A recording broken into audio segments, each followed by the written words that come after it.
ওই 20 টাকা আগে এটি দিতে হবে। আসসালামু আলাইকুম ওয়া রাহমাতুল্লাহি ওয়া বারাকাতুহু। এটা পরে হিসাব করে দেবেন। আপনারা সবাই কেমন আছেন? আচ্ছা। আলহামদুলিল্লাহ। আল্লাহর পাকের দয়ায় আমি ভালো আছি ইনশাআল্লাহ। কম আমার বন্ধুগণ, 15 এই ইসলাম নিয়ে কিছু টাইম হয় নাই। অনেক যুদ্ধ করার পর, অনেক কষ্ট করার পর ইসলাম কায়েম হয়েছে। আল্লাহ রাসূল সাল্লাল্লাহু আলাইহি ওয়াসাল্লাম ইসলাম কায়েমের জন্য অনেক কষ্ট করেছেন।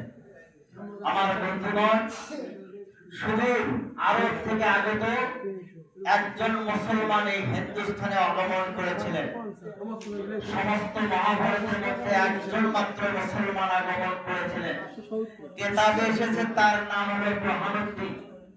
সেই বুরহানুদ্দিন যখন ভারতবর্ষে পা রাখলেন, সর্বপ্রথম তখন কুণ্ডবর্ধন এলাকা মহাস্থানগড় প্রোগ্রাম অদূরে, সেখানে রাজা পরশুরাম নামে একজন বিরাট প্রভাত শক্তিশালী রাজা ছিলেন, নাম তার পরশুরাম। সেখানে বুরহানুদ্দিন সাহেব যাওয়ার পর বললেন যে আমি আপনার রাজ্যে থাকতে চাই, যদি আমাকে অনুমতি দেওয়া হয়।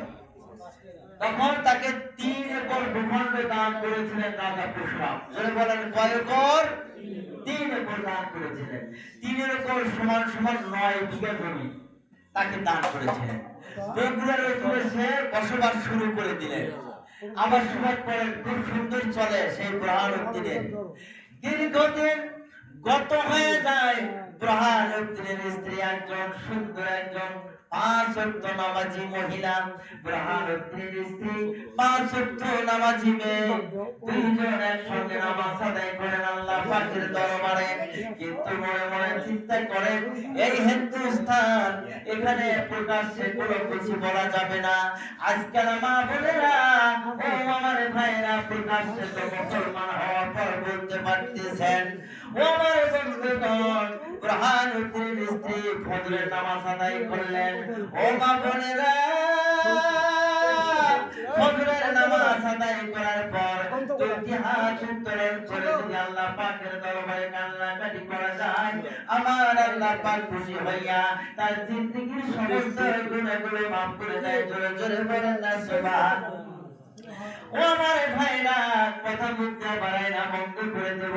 ও আমার বন্ধুগণ, যখন বুরহানুদ্দিনের স্ত্রী আল্লাহ পাকের দরবারে আরজ করলেন, আমার আল্লাহ পাক খুশি হয়ে গেলেন। তার গর্ভে সন্তান আল্লাহ পাক দিয়ে দিলেন। 10 মাস 10 দিন যখন গর্ভ ধারণ করলেন, 10 মাস 10 দিন যখন হয়ে গেল, বুরহানুদ্দিনের স্ত্রীর গর্ভ হইতে ফুটফুটে চাঁদের সঙ্গে একটা পুত্র সন্তান দুনিয়ার বুকে আসলো। বুরহানুদ্দিন খুশি হয়ে গেলেন, স্ত্রী খুশি হয়ে গেলেন। আল্লাহ পাকের দরবারে শুকরিয়া আদায় করলেন।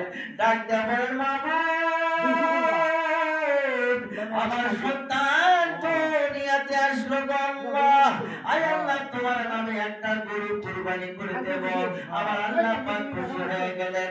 কিন্তু পরশুরাম রাজা, হিন্দু রাজা, হিন্দুস্থানে মহাভারতের মধ্যে গোবর্ষ হত্যা করা মহাপাপ বলে তারা ঘোষণা করে দিয়েছিলেন। সমস্ত মহাভারতের মধ্যে গোবর্ষ হত্যা করা মহাপাপ বলে যখন ঘোষণা করে দিলেন, বুরহানুদ্দিন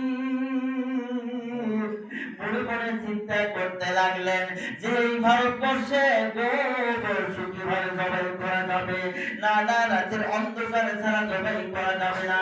আল্লাহর ইবাদত করার জন্য, আল্লাহর আশীর্বাদ করার জন্য, আল্লাহ পাকের ওয়াদা পূরণ করার জন্য, আল্লাহ পাকের খুশি করার জন্য বুরহানুদ্দিন এবার কি করলেন? সারাদিন খড়ি ধার দিলেন, ছুরি ধার দিলেন, চাকু ধার দিলেন, রশি সংগ্রহ করলেন। ওই বাড়ির মধ্যে থেকে সুন্দর বাছাই একটা, সুন্দর একটা তাজা একটা গরু বাছাই করে নিলেন। ও আমার ভাইরা, রাত্রি যখন পূর্ণিমা রাত্র, রাত্রি যখন গভীর হয়ে গেল, রাত্রি গভীর সময় মাছতুরার নামে একটা জঙ্গল আছে বগুড়ার দূরে। সেই মাছতুরার জঙ্গলের ভিতরে স্বামী স্ত্রী মিলে গভীরে যখন নিয়ে গেলেন উচ্চ সমতল জায়গা। ও আমার ভাইরা, আপনারা যারা বৃদ্ধ লোক, যারা অনেকদিন বয়স হয়ে গেছে, তারা বলতে পারবেন আগেকার যুগের মানুষেরা তারা ভিটার উপরে ওই সমতল জায়গায় আমলের গোসল পারত, সেখানে তারা কি করতেন? হাল বইতেন, সেখানে কাঁদো করা লাগতো না। এমনি ভাইয়েরা দুর্বল ঠিক না?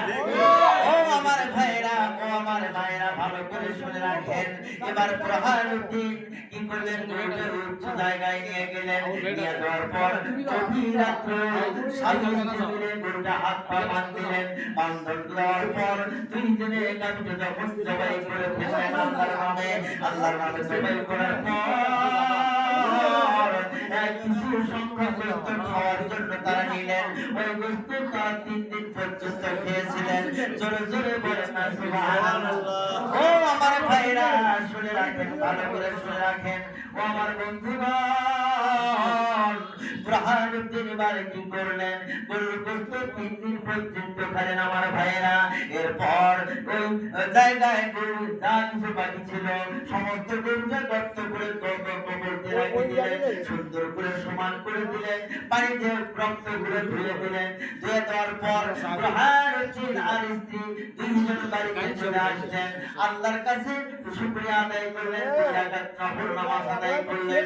2 রাকাত নফল নামাজ আদায় করে এভাবে করে একদিন নয়, 2 দিন নয়, 15 দিন যখন গত হয়ে যায়, তখন ওই 4-5টা বিচার ভিতরে ফুলে উঠল।